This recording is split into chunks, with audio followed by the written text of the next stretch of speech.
मुंबई की गर्मी में भीड़ भाड़ वाली एक आर्ट गैलरी के कोने में आर्यन वर्मा खड़ा था, अपने क्रिस्प व्हाइट शर्ट और सटीक फिट वाले ट्राउजर में एक कप लेट पकड़े हुए।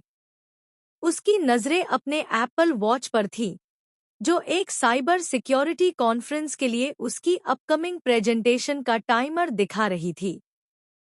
चारों तरफ चिलचिलाती रंगों की पेंटिंग्स, अमूर्त मूर्तियां और स्क्रीन पर चल रही डिजिटल आर्ट उसके लिए डेटा के सिवा कुछ नहीं थी। भावनाओं का अराजक विस्फोट जिसे उसका तार्किक दिमाग पूरी तरह समझ नहीं पाता था। दूसरी ओर गैलरी के सेंटर में एक चटक लाल लहंगा पहने, हाथों में मेहंदी की जटिल बेलों से सजी ईशा राठौड़ अपने एक डिजिटल इंस्टॉलेशन के सामने खड़ी थी। एक इमर्सिव प्रोजेक्शन जहां दर्शक अपनी भावनाओं के अनुसार आग के रंग और पैटर्न बदल सकते थे। उसके चेहरे पर एक तेज, आकर्षक मुस्कान थी और उसकी आंखों में एक चिंगारी सी थी। वह अपने दर्शकों को समझा रही थी, यह आग है, लेकिन वो नहीं जो जलाती है। यह वो आग है जो आत्मा को प्रकाशित करती है, जो अंधेरे को दूर भगाती है। आर्यन ने अपने सहयोगी प्रतीक से कहा, इमोशनल बायस को ट्रैक करने के लिए यह तकनीक काफी दिलचस्प हो सकती है, लेकिन इसका यूआई बेहद अनडिसिप्लिन्ड है। कोई क्लियर यूजर जर्नी नहीं, कोई एरर हैंडलिंग नहीं। प्रतीक हंसा, भाई, यह आर्ट है, सॉफ्टवेयर नहीं। तभी गैलरी के मालिक ने आर्यन को ईशा से मिलवाया। ईशा, ये है आर्यन वर्मा, साइबर सिक्योरिटी के गुरु। आर्यन, ये ईशा है, हमारी स्टार आर्टिस्ट, फायर डांसर और टेक विजनरी। ईशा ने अपना हाथ बढ़ाया, उसकी कलाई की चूड़ियां खनकी। आपकी साइबर सिक्योरिटी की दुनिया में तो सब कुछ बाइनरी होता होगा, है न? 0 और 1। लेकिन हमारी दुनिया में इंफिनिटी है।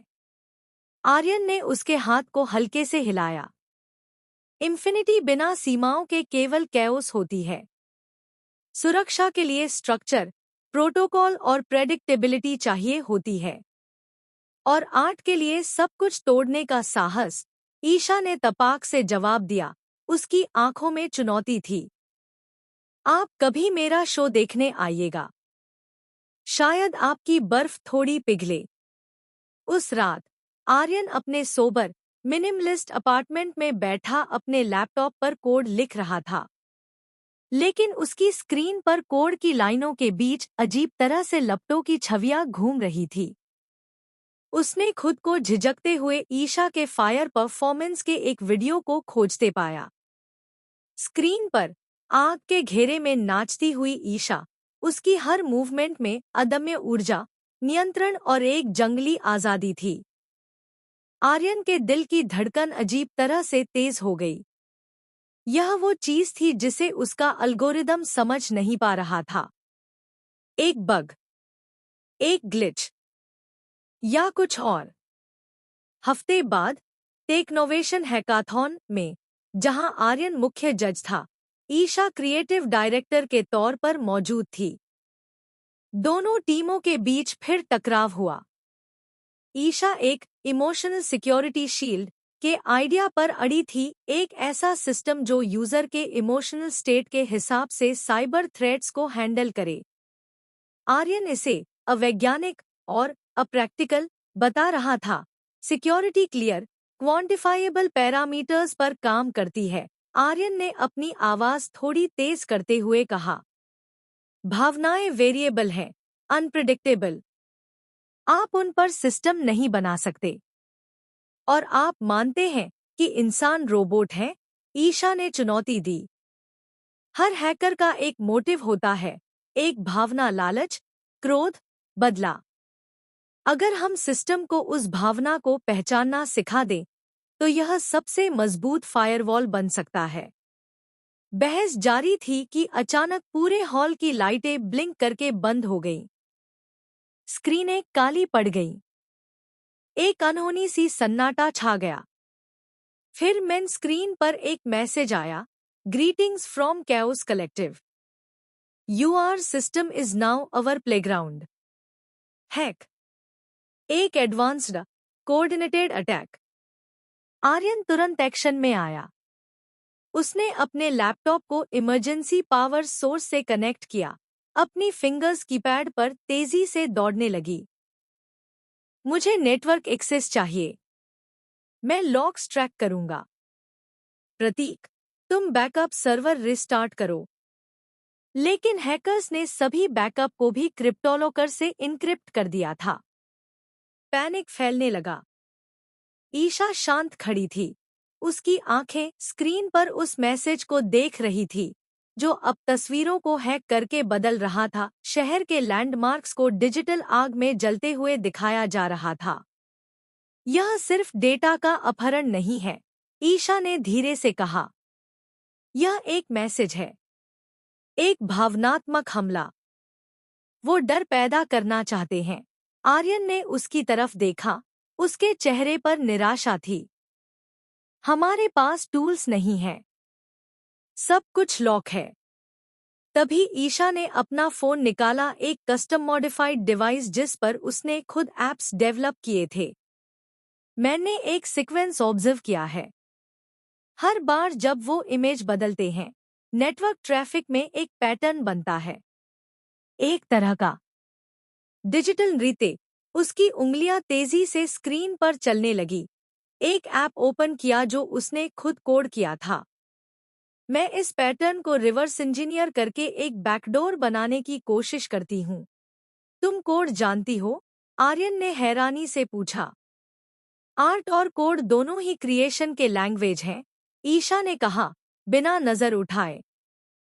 अभी मुझे एक स्पेसिफिक सिग्नेचर चाहिए। यहाँ।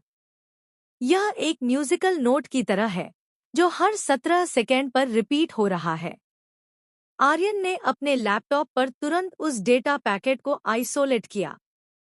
ईशा के इंट्यूशन और उसके टेक्निकल स्किल्स का कॉम्बिनेशन काम कर गया। उन्होंने मिलकर एक वर्म लिखा जो उसी पैटर्न का इस्तेमाल करके हैकर्स के सर्वर में घुस गया और डेटा को रीलोड करना शुरू कर दिया। 45 मिनट के अंदर सिस्टम रिस्टोर हो गया। पूरे हॉल ने तालियां बजाईं। आर्यन ने ईशा की तरफ देखा। उसकी आंखों में नई सम्मान भरी चमक थी। तुम्हारा इंट्यूशन, वो बिल्कुल सही था। हैकर्स का मोटिव था आतंक फैलाना। तुमने एक इमोशनल सिग्नेचर पकड़ा जो मेरे लॉजिकल फिल्टर्स से छूट गया था। ईशा मुस्कुराई। तो क्या अब आप मानते हैं कि भावनाएं डेटा हो सकती हैं? मैं मानता हूं कि मैं कुछ सीख सकता हूं, आर्यन ने कहा। एक दुर्लभ, हल्की सी मुस्कान उसके चेहरे पर आई। और शायद मैं वो शो देखने आ सकता हूं। अगले शनिवार की रात आर्यन एक वेयरहाउस में बने मेकशिफ्ट थिएटर के पिछले रोज में खड़ा था। हवा में धुआं और मसालों की खुशबू थी। ड्रम की थाप शुरू हुई और ईशा एक जलते हुए हुप के साथ स्टेज पर आई। यह केवल एक परफॉर्मेंस नहीं थी, यह एक कहानी थी। आग की लपटें उसकी भावनाओं के अनुसार ऊंची नीची हो रही थी। कभी कोमल नीली ज्वाला, कभी उग्र लाल अंगारे। वह आग के बीच नाच रही थी। उसकी हर मूवमेंट में एक कहानी थी, प्यास, संघर्ष, जय और आजादी। आर्यन, जिसने अपनी पूरी जिंदगी सब कुछ नियंत्रण में रखी थी, वह पूरी तरह मंत्रमुग्ध हो गया। उसने अपने दिल की धड़कन महसूस की, अपनी सांसें रुकती हुई। यह डर नहीं था, बल्कि विस्मय था। जब ईशा ने अपना फाइनल पोज दिया, पूरा हॉल तालियों से गूंज उठा।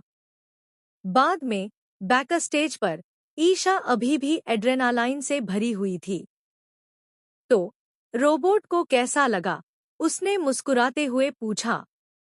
मैं शब्द नहीं ढूंढ पा रहा हूं, आर्यन ने ईमानदारी से कहा। यह इरेशनल था, लेकिन सुंदर। मेरे एल्गोरिदम में कोई फंक्शन नहीं है जो इस अनुभव को प्रोसेस कर सके। कभी कभी प्रोसेस करने की जरूरत नहीं होती, ईशा ने कहा। उसकी आंखें चमक रही थी।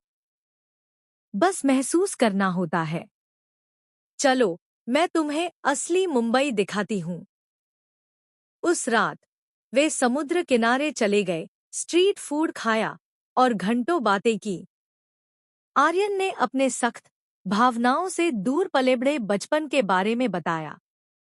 ईशा ने अपने संघर्षों के बारे में बताया, एक आर्टिस्ट बनने का सफर, समाज की उम्मीदों को तोड़ना। तुम्हारी आग, यह तुम्हारा कंट्रोल है, आर्यन ने कहा। तुम खतरे को अपने इर्द गिर्द नचाती हो, उस पर हावी होती हो।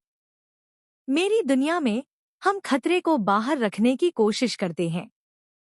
शायद हम दोनों एक ही सिक्के के दो पहलू हैं, ईशा ने कहा। तुम अंदर से सुरक्षित रखते हो, मैं बाहर से प्रकाशित करती हूँ। हफ्ते बीतते गए। आर्यन ने ईशा की आर्ट गैलरी में डिजिटल आर्ट इंस्टॉलेशन में मदद की, सिक्योरिटी सिस्टम्स डिजाइन किए जो इमोशनल ट्रिगर्स को रिकॉग्नाइज कर सकते थे। ईशा ने आर्यन को अपनी दुनिया दिखाई, कला, संगीत, स्वतंत्रता। वह धीरे धीरे खुलने लगा, हंसने लगा, जीवन को उसकी अराजकता में स्वीकार करने लगा। एक शाम उन्होंने मिलकर एक प्रोजेक्ट बनाया, इग्निशन नाम का एक प्रोग्राम जो युवाओं को कोडिंग और डिजिटल आर्ट सिखाता था। वे एक दूसरे के पूरक बन गए थे। एक दिन आर्यन ने महसूस किया कि उसकी दुनिया का हर इक्वेशन अब एक वेरिएबल से पूरा होता था, ईशा। लेकिन ईशा का अतीत उसका पीछा कर रहा था। जारी है।